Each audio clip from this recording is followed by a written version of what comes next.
Hard to believe in less than 3 months, we all will have gathered at Husker Harvest Days outside of Grand Island. Hi, I'm Susan Littlefield on the Rural Radio Network, but there is some excitement for this year's Husker Harvest Days as I caught up with Matt Jungmann, National Events Director for Farm Progress, as he talks about how it's free to attend. Yes, we are really excited about that. We want to be careful. I mean, obviously, if we say free, that makes folks think that the gates are just wide open and everything.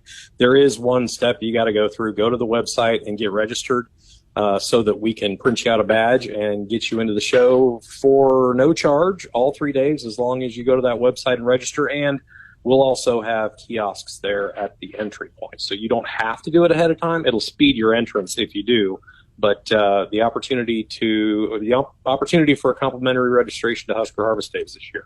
What is new and happening at this year's Husker Harvest Days? Well, that's the big one. I mean, that's the one that we want to do most of the talking about is the new admission system, which is quite an undertaking. But we've got new exhibitors coming in. Crone with a bunch of their hay tools are coming in for the first time. We are expanding on our women in ag programming. We've got new solar cell phone charging stations or laptop charging stations that we're going to place around the grounds. 360 Yield is returning to the show. They're bringing their 360 rain tool for folks to watch operate. So there's lots of things on the exhibitor front, and then an expanded health screening area. We're dedicating an entire area to cancer screening and health screening in general, as well as a new emphasis on content in what we're renaming. We're renaming the livestock building the beef building to align with our masthead Beef the magazine. We're going to rename that building and put a bigger focus on the beef side of Husker Harvest Days. Matt, I want you to rewind a little bit because I'm thinking back to last year's Husker Harvest Days as you and I were talking on the Sunrise Report about the health screenings actually save somebody's life. And it's so important for our listeners to take time to go to that tent.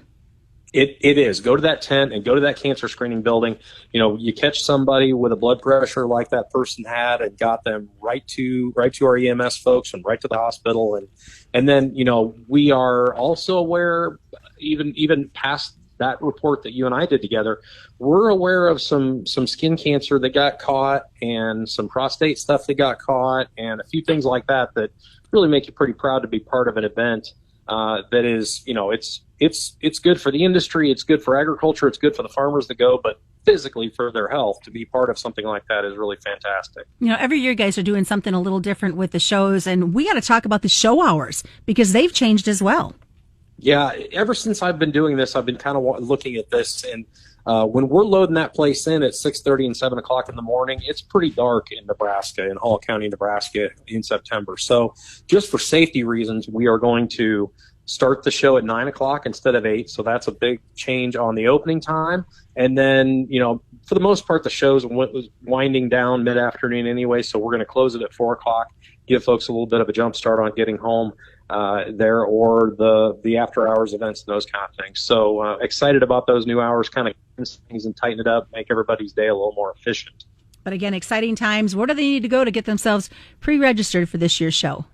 Go to HuskerHarvestDays.com. There you'll also see social media links and emails into their inboxes where they can click through to it.